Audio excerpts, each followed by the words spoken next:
The host does not have a degree in biology, chemistry, physics, anatomy, geology, or another branch of science. He does, however, have extensive knowledge on comic books and has access to the internet. Also remember that we are discussing fictional subjects, thus they may not be scientifically possible. Thanks and enjoy.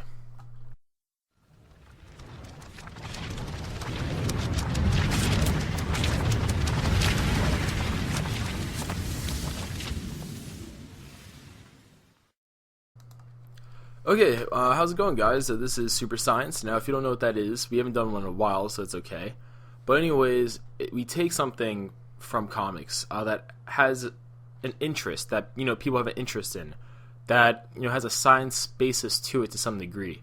So, example, last time we did the Super Soldier Serum. This one's Vibranium.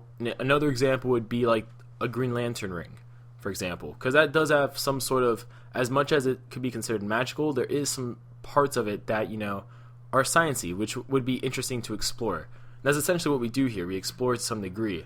Now, obviously, like the disclaimer said, we're not professors in any scientific fields, which we don't really even have to be. This, it's a fictional thing, so obviously, they're not bound to the laws of nature, so to speak.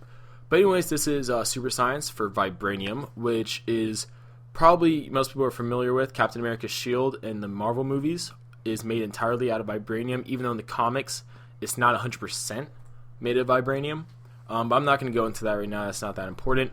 But it's also very well known because Black Panther comes from the African nation of Wakanda, which is known to be one of the largest deposits, or have one of the largest deposits of vibranium. So that's pretty cool too, especially as Black Panther is getting a movie soon. Ultron in Avengers 2 is going to use Andy Serkis, who's supposedly a vibranium scavenger. To get vibranium, he's going to coat himself in a vibranium armor. So all in all, vibranium is probably going to get really popular soon. So this is a very well-timed video. But anyways, vibranium. So let's start off with a map of the world. Not the whole world, obviously, but a specific part of it. Because before we start, I want to tell you guys the two main places where you can find vibranium in the Marvel Universe. Obviously, this is not real life. Don't try finding it. It doesn't exist. But the first place is Wakanda. That's approximately where Wakanda is in Africa. Like I said again, it's a fictional nation. Don't go looking for it. You're not going to find anything besides probably grasslands. But anyways, Wakanda is a very technologically advanced country in Africa, very secluded. They stay to themselves, which is both a strength and a weakness. It's a strength in a sense because they don't have to deal with the outside world's problems. We live in a very global society in a sense compared to what it used to be like, where everything's just connected. Everything, you can't really do something in one nation without other nations being affected to some degree.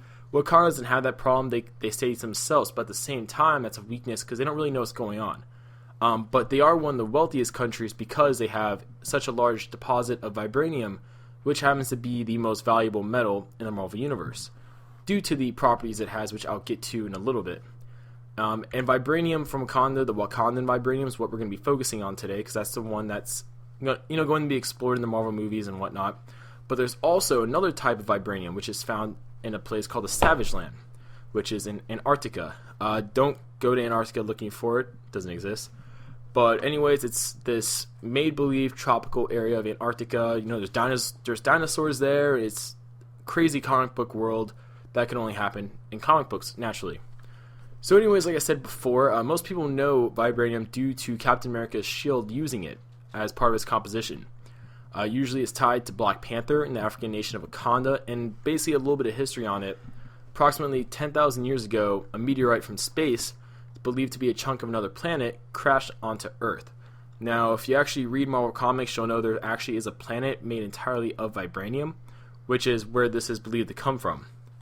Now, like I said before, its largest deposit landed in Africa, where the Wakandans ended up learning about its unnatural abilities and ended up using them to their benefit. Now, Wakandan vibranium is very unique because it is a unique property of absorbing energy, specifically like vibrational waves, sound, kinetic energy. And essentially the way it does it is that it contains the energy within its atomic bonds. The more energy it absorbs, the stronger the molecular bonds become, making the vibranium extremely difficult to damage or destroy. Especially, like I said before, the more energy it gets, the stronger it essentially becomes. Now, it also is naturally very durable too. So it's not one of those cases where you take all the energy out and, you know, it's going to be very brittle. It's not like that. And then again, also remember it's fictional. I know just some of this already defies, you know, logical science. But anyways, Vibranium's electrons do not move, meaning its molecules are at absolute zero. But anyways, Vibranium in theory works similar to a capacitor in the sense that it absorbs and stores energy. The only characteristic that doesn't allow it to be possible, really, to not the only one, but the biggest one, is the fact that energy is not released in any form when it's taken in. The only way that happens is if the vibranium is able to be broken somehow, which takes an undocumented amount of energy. They never actually say how much it is, and whenever it is broken, it's something like due to an infinity gauntlet, or infinity gem, like the power gem.